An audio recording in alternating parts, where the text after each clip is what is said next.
नमस्कार दोस्तों। अभी हम जो मध्य प्रदेश की देसी बकरी है, जो छत्तीसगढ़ की अंजोरी जो ब्रीड है, और महाराष्ट्र की, और जो मध्य प्रदेश में जनरली पाई जाती है, इसे बरारी नस्ल बोलते हैं। और यहाँ के जो देसी बकरी पालक हैं, हम उनके साथ जुड़े हुए हैं और उनसे कुछ चर्चाएं कर रहे हैं। एक जो नए बकरी पालक हैं उनके लिए ये चर्चा है, ये ज़्यादातर विशेष तौर पर महत्वपूर्ण होने वाली है। हमारे साथ कटनी से 20 से 25 किलोमीटर दूर एक गांव है नेटर्रा, और वहाँ के बकरी पालक हमारे साथ जुड़े हुए हैं। तो सर, सबसे पहले तो स्वागत है हमारे YouTube चैनल पर आपका। मैं सर से जुड़ूंगा, और जो भी हमारे दर्शक बकरी पालन में आना चाहते हैं, खास करके जो मध्य प्रदेश, छत्तीसगढ़ और उत्तर प्रदेश रीजन से बिलोंग करते हैं, उनके लिए ये वीडियो बहुत ही ज़्यादा मदद करने वाला है। क्योंकि हम आज ऐसे टॉपिक के ऊपर बात करने वाले हैं जैसे कि बारिश का समय चल रहा है, इसमें कौन कौन सी बीमारियां आती हैं, कौन कौन सी परेशानियां आती हैं बारिश से पहले से लेकर अभी तक, या बारिश जाने के बाद तक कौन कौन सी समस्याएं अक्सर बकरी पालकों को देखने मिलती हैं, हम उसके ऊपर जानकारी देने वाले हैं। तो सर, सबसे पहले तो स्वागत है आपका हमारे यूट्यूब चैनल पर। जो भी दर्शक आपको देख रहे हैं, थोड़ा सा एक परिचय दीजिए और फिर अपन आपके बकरी पालन के अनुभव के बारे में बात करेंगे। मैं राम कृपाल पाल नेटर्रा जी। क्या है, जो बरसात के समय पर मेन समस्याएं ये रहती हैं कि सबसे पहले तो उनकी खुर की बीमारी होती है ना। उसमें अपन को विशेष सावधानी रखना है कि उसमें कीड़े न होने पाएँ, है ना। उसके लिए आप पोटेशियम परमैंगनेट है, उससे पैरों को धो लें, है ना। फिनाइल डालें, कीड़े न होने पाएँ। अच्छा, इसके बाद फिर जैसे PPR बीमारी है, उसका वैक्सीन लगवाएं, और इंट्रोटॉक्सीमिया है, उसका भी लगवाएं। और जैसी बरसात ख़त्म होती है उसके बाद डिवर्मिंग करें, और बरसात के पहले भी डिवर्मिंग उनकी करना चाहिए। जी जी। और FMD का भी टीका लगता है। हाँ, खुरपका इसमें यानी सितंबर अक्टूबर में आप FMD का लगवाइए। बरसात के बाद ये भी लगता है, बरसात के बाद और बरसात के पहले भी लगता है। हाँ, है ना। तो इस बात का ध्यान रखें। सर, मैं जानना चाहूँगा आप क्या करते हैं और बकरी पालन से कैसे जुड़ा हुआ आपका, ये थोड़ा सा समझाइए। क्या है, अपन एक गौ सेवक की भी ट्रेनिंग किए रहे सन 1999 में। अच्छा। और इसका प्राथमिक इलाज भी अपन कर रहे हैं। अच्छा अच्छा, ठीक है ना। और घर में पहले से भी बकरियां हैं। गांव घर से हैं तो यहाँ पे तो मान लीजिए सभी के पास मतलब गाय भैंस पुराना अपना व्यापार है ये। अच्छा। बकरियों का। तो पहले पिताजी रखते थे जी, और फिर आपने अपनाया इसे। और आप इसे किस तरीके से कर रहे हैं, और जो हमारे दर्शक देख रहे हैं उनको किस तरीके से बकरी पालन की सलाह दें कि वो किस तरीके से अपनाएं तो ज़्यादा थोड़ा सा फ़ायदेमंद रहेगा। इसमें क्या, सबसे पहले तो यदि आपको ब्रीड पे काम करना है तो जैसे अपने जमुनापारी है, बीटल है, सिरोही है जी, है ना, ब्लैक बंगाल है, बर्बरी है, इनका कोई भी एक नस्ल का आप चयन कर लें क्षेत्र के हिसाब से, कौन सी है ना बकरी किस क्षेत्र में सुटेबल है, इस हिसाब से आप उनका चयन करके और क्रॉस ब्रीड में भी काम कर सकते हैं। अच्छा। और नहीं भी है तो जो भी लोग अगर खेती किसानी कर रहे हैं, जनरली जैसे मैं खेती करता हूँ, और मेरे जैसे युवा भी हर एक गांव में हैं जो पढ़ लिख कर अब आजकल खेती कर रहे हैं, और जॉब करने से अच्छा वो खेती करना ज़्यादा बेहतर समझते हैं। कुछ की मानसिकता ऐसी रहती है कि नहीं यार, मैं अपना काम करूँगा, अपना व्यवसाय करूँगा। तो जैसे मैंने खेती को अपनाया हुआ है, वैसे भी बहुत सारे ऐसे युवा हैं, मेरे से भी कम उम्र के छोटे जो युवा हैं वो इसमें आना चाहते हैं। देसी बकरियां हैं, देसी नस्ल की बकरियां कोई भी हों, अगर उनके साथ काम शुरू करते हैं तो परेशानी कम होगी, और वो उन्हें बहुत कुछ सिखाएगी बकरी पालन के बारे में। तो जिस तरीके से आप कर रहे हैं, अपने यहाँ की दो देसी नस्ल रखे हुए हैं, लोकल जो है, वो उस तरीके से वो भी कर सकते हैं। तो सर, मैं ये जानना चाहूँगा, जैसे अगर हम थोड़ा सी बीमारियों की बात करें, क्योंकि आपका जो सामना है ज़्यादातर उन किसानों से होता है जो, चाहे वो पशुपालक हो चाहे वो बकरी पालक हो। अब पशु में तो सभी आ जाते हैं, तो जनरली अगर हम बात करें तो अलग अलग समस्याएं उनको देखने मिलती हैं। तो बारिश में क्या क्या समस्याएं देखने मिलती हैं, ये थोड़ा सा बताइए गंभीर रूप से, किससे जो बकरी पालक हैं वो प्रभावित होते हैं, इसके बारे में थोड़ा सा बताइए। बरसात में तो मेन समस्याएं जो रहती हैं, जैसे पानी गिर रहा है ना, तो बकरी गीली ना होने पाए, उसमें सर्दी और निमोनिया होने का खतरा बना रहता है जी, है ना। उनको आपको पानी से बचाना है। हाँ, पानी से बचाना है। पानी से बचाना। और जैसे मान लीजिए अगर सर्दी जुकाम नॉर्मल आ भी जाता है, तो फिर हम घरेलू उपचार या कोई अगर ऐसी दवा हो आप हमें बता सकें तो हमारे दर्शक उसे नोट कर लेंगे। घरेलू इलाज में आपको जैसे हल्दी है, गुड़ है, लहसुन है, ये आप चटनी के रूप में इनको दे सकते हैं, है ना। इसके बाद भी यदि आपको आराम नहीं लग रहा तो आप एंटीबायोटिक दवाइयाँ डॉक्टर की सलाह से ले सकते हैं। बिल्कुल। जैसे अगर कुछ नाम अगर बता सकें आप। जैसे एनरोफ्लॉक्सासिन आप सिरप भी पिलवा सकते हैं, या इंजेक्शन यदि बन सके तो वो भी लगा सकते हैं। सिरप है तो आप लेकर रख भी सकते हैं कि यार, क्योंकि आप बाहर अगर ग्रेजिंग के लिए लेकर जा रहे हैं तो बकरियां तो भीगेंगी ही बारिश में। और अगर हम इन्हें जगह जैसे लगातार बारिश हो रही है, कभी 2 दिन 3 दिन लगातार होती है, और बकरियां हमें बाहर निकालना ही पड़ता है और बकरियां भीगती ही हैं, तो हम चाहें तो वो सिरप को शाम को पिला सकते हैं, तो उनकी जो रोग प्रतिरोधक क्षमता है वो बनी रहेगी।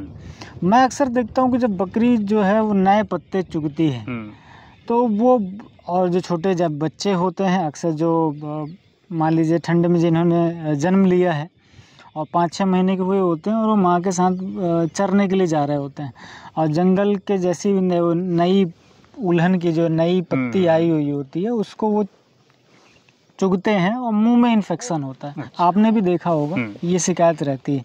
तो इसमें किस तरीके से हम किन किन चीज़ों का ध्यान दे सकते हैं, और दवाइयों के रूप में अगर आप बता सकें तो बेहतर रहेगा। क्या है कि कुछ किसानों को मानना ही रहता है कि कहीं कांटे लग गए उसमें, है ना। ये ऐसा कुछ नहीं, एक प्रकार की एक थाइमाइड नाम की बीमारी होती है। अच्छा। वो बीमारी है ये, है ना। इसके लिए आपको एंटीबायोटिक इंजेक्शन देने होंगे, उसमें क्रीम लगानी होगी जब सही होते हैं। ये हल्दी आप पेस्ट बना के हल्दी और का पेस्ट लगा सकते हैं, और उसको चिकना करने के लिए घी लगा सकते हैं। घी नहीं है तो जो डालडा मार्केट का आता है वो भी लगा सकते हैं, है ना। और अगर जैसे सर ने शुरुआत में ही बताया था कि पीपी जो है पोटेशियम परमैंगनेट, अगर उससे साफ करते भी जाते हैं घाव को, उसको तो यानी जो बकरी पालक उनको रखने चाहिए एक पैकेट, है ना। तो सुबह शाम अगर आप उसे साफ भी कर देते हैं तो उससे भी कोई फर्क नहीं पड़ने वाला है, वो साफ होगा धीरे धीरे 2-3 दिन या हफ्ते भर में वो ठीक हो जाता है। ये अच्छी बात है।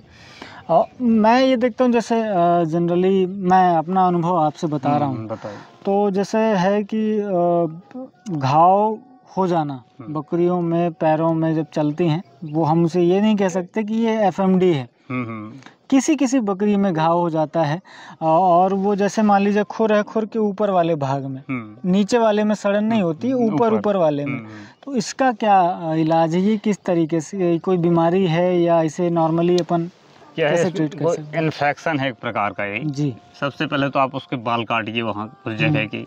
इसके बाद जैसे मान के चलो आपको यदि बाजार से दवा लेना है तो हेमैक्स है, लोरेक्सन है, एक क्रीम आते हैं, नहीं तो आप सरसों का तेल और नीम की पत्तियां और कपूर मिलाकर इसका पेस्ट बना लीजिए जी, और फिर लगाइए।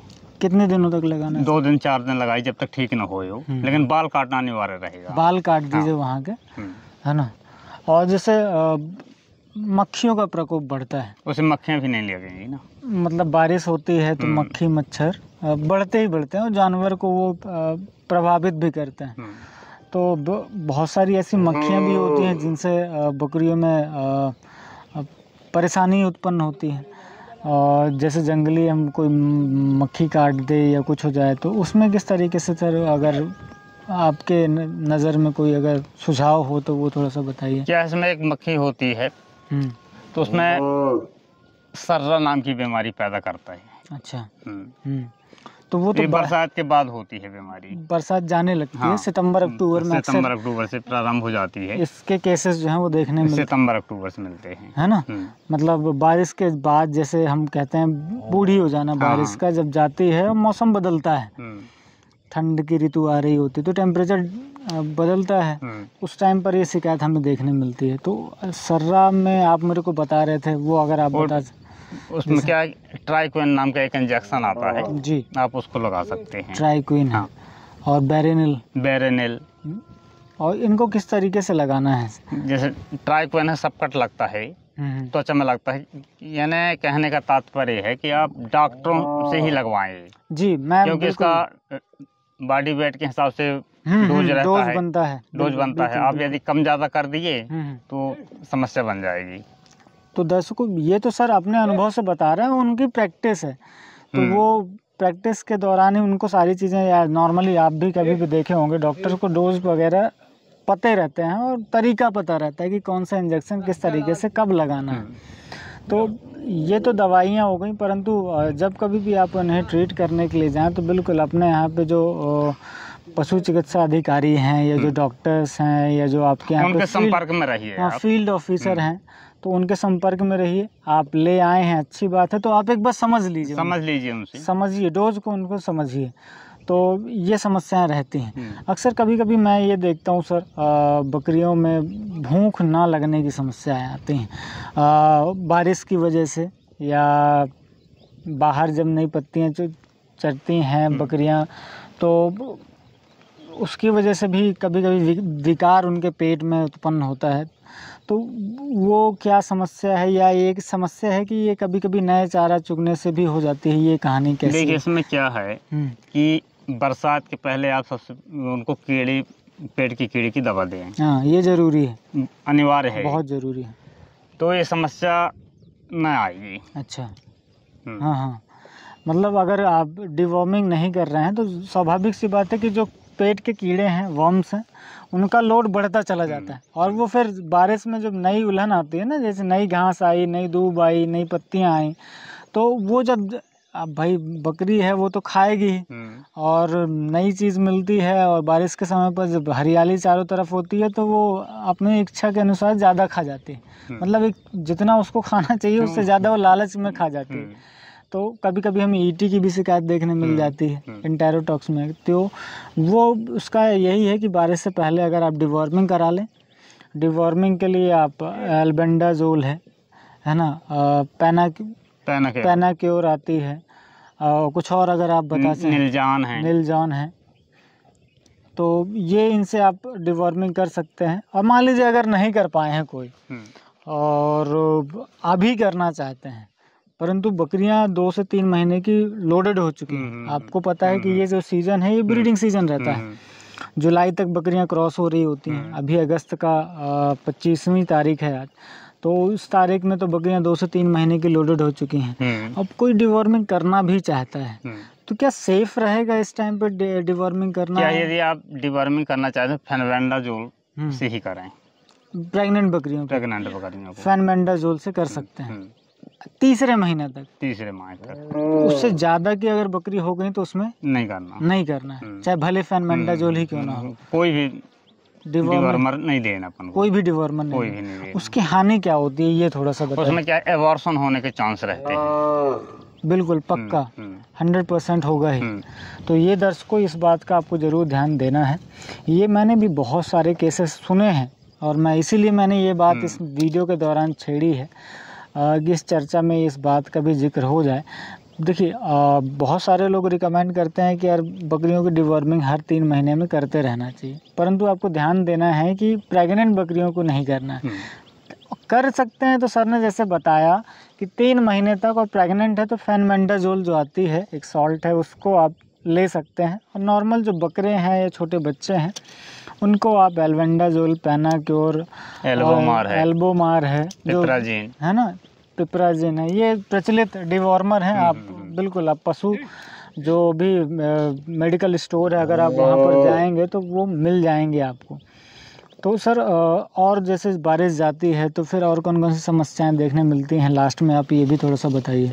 बारिश के बाद एक बीमारी होती है जिसको अपन क्या कहना चाहिए, कटी पक्षाघात, ये बीमारी भी होती है। तो इसका वैक्सीन तो नहीं आता अभी, इसके लिए इलाज ही है, आप न्यूरोकाइंड है 3 दिन तक लगाइए, ठीक हो जाता है उससे। मतलब वही हो गया कटी पक्षाघात, मतलब जो लकवा मारना। लकवा मारना हुआ ना, देहात में लकवा उसको यानी जो वैज्ञानिक भाषा है, हाँ वो कटी पक्षाघात है, और आम बोलचाल की भाषा में हमसे लंबर पैरालिसिस इंग्लिश में बोलते हैं इसको, है ना, पैरालिसिस की बीमारी अपन कहते हैं।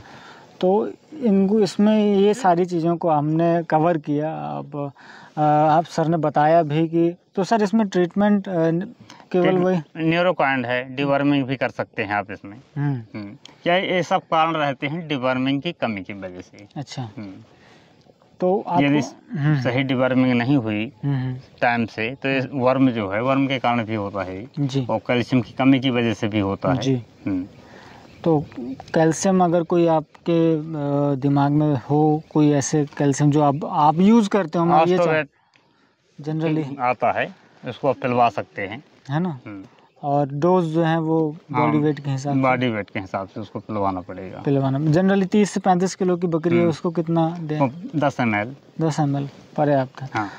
तो दोस्तों आशा करता हूँ ये वीडियो की जानकारी आपको पसंद ज़रूर आई होगी। बहुत सी छोटी छोटी बिंदुओं पर हमने बात करी है। जो भी टॉपिक छूट गए हों या आपको लगता हो कि हमें उसके ऊपर और चर्चा करनी चाहिए तो हमें कमेंट करके बता सकते हैं। वीडियो अच्छा लगा तो दोस्तों के साथ शेयर ज़रूर करें। चैनल पर नए हैं तो सब्सक्राइब जरूर कर लें। Thank you very much.